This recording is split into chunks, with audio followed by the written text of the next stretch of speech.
and I've gotten probably over 150 personal messages in the past 2 days regarding the swine flu outbreaks, and it would be more convenient and probably practical for me to make a video or two regarding this, and hopefully it will help all of us involved. And today we have Abby on the panel, and Otis is acting an idiot, and he's under the desk, but Abby just feels regal in lieu of the circumstances today.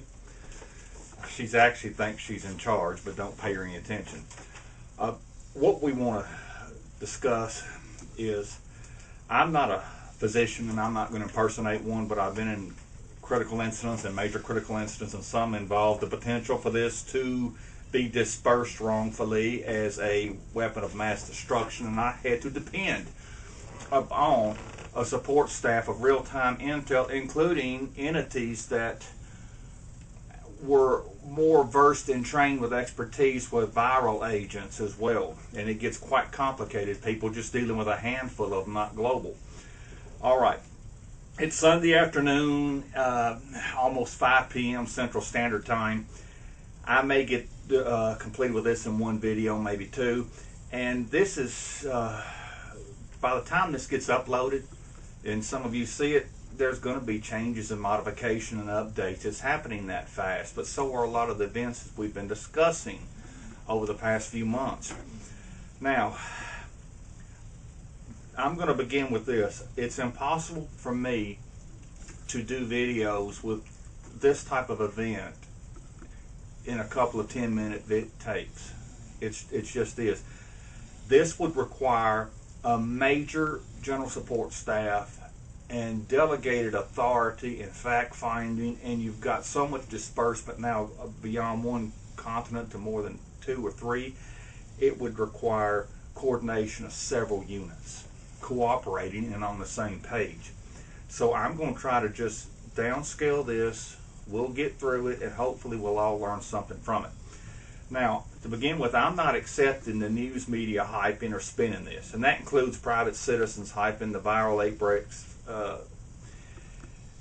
If people are hyping it and spinning it and blowing it out of proportion or even undermining it, oh, it's not that big of a deal. No, it is a serious problem, but it's not where it can evolve to at this point. Most people, or news media, or even the government, or private citizens that blow something out of proportion have their own inappropriate agenda, usually manipulation and otherwise. If you'll notice, in the past few weeks, and even probably a significant part of this year, the media has been using propaganda preparatory campaign of viral releases. And it wasn't but 2 or 3 weeks ago, even the internet was spinning quite intensely about bird flu, avian flu. And I try to stay middle grounds with this because I've had to make decisions, as I've said in other videos, that impacted thousands of personnel and civilians. If you made a mistake out of bad judgment or bad intel, or you had a incompetent staff, which we weren't. At the same time, I have to rely on a lot of the sources you do, and some of my detached intel out of DC, I have to be careful with. It can trace back to individuals of responsibility. Regarding this, the Center for Disease Control, CDC, stated today, being Sunday, April 24th, or wait, let's go back to April 24th, which would be Friday, that it's too late to contain the virus. And I don't know if that's factual or not. I don't trust them. I've seen their capabilities, and they're also working with Homeland Security. That is alarming, knowing that the CDC and the DHS is now ready for a response. Now, I am suspicious of this viral agent as a staged incident. I have said before, and you can go back and watch my videos where I've stated, there is confirmation of real-time intel from reliable sources that are trained to monitor the upper end tier of intel. of radiation being micro baby nukes in the pod of the United States, as well as bioweapons, viral, man-made agents. Probably what you're seeing now dispersed. I don't like to say that I told you so, because I'm not. I'm speaking as a reference. It was just a matter of time before you would see release of this. And I'll speak more about this as I go on. I'm trying to follow an outline. I tried to put something together to follow an organizational pattern. This is quite in depth what we're facing, not just us, but in other nations. As of this time, probably an hour ago, Mexico, the USA, Canada, New Zealand, Italy, and Spain and Israel are reporting cases. And most likely, by the time you see this, or tomorrow morning being Monday on, I'm referring to the calendar, the 27th of April, and probably the 28th, more countries will report of individual cases or outbreaks. Okay? Now, this is still very close to the initial pre-incident period closing and the critical incidents occurring. And you've heard me talk before. Let me set this down. I kept using an example. The pre-incident closes. At some point, it bursts, and it happens. We're still close to the time frame of the recent pre-incident period closing and the critical incidents occurring, and how it's expanded from Mexico to the USA and into Canada and overseas. So we're still behind the learning curve of knowledge, and we still have to sort through, hear, see, and sort. Hear, see, and sort through the information, and try to avoid being trapped in manipulation and deception.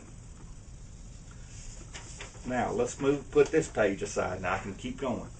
All right, today, Homeland Security Janet Napolitanto, who I don't care much for, has declared a state of public health emergencies preparedness for USA. It's referred to as standard operating procedures, and you can conclude the feds have a standby call enacting executive orders should Obama be told by the elite to seize this opportunity. I can't count the messages asking, can this lead to martial law? It can. It's very generalized. Bush Jr. built on Clinton's executive orders that laid a house of a foundation for the next president. Whether you like Obama or not, he's up there regardless. And he has the authority that I still say is unconstitutional for any president to enact these executive orders that abolishes this Constitution, because that gives the elite and the wealthy and this evil empire that wants to be a socialist form of government to rid us of the Constitution form of government.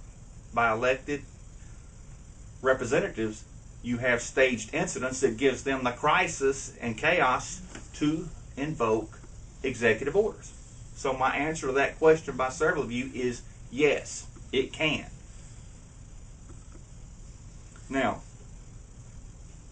let's go back into the CDC and DHS working together. You have to remember the Department of Homeland Security / FEMA is mostly structured toward enforcement.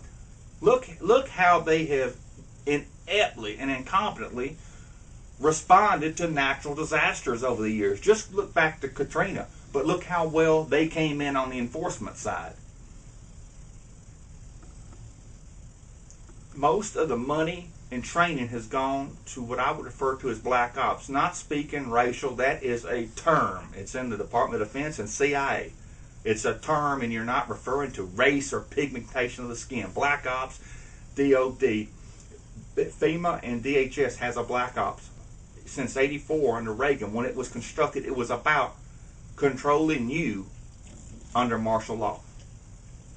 That's what it was about.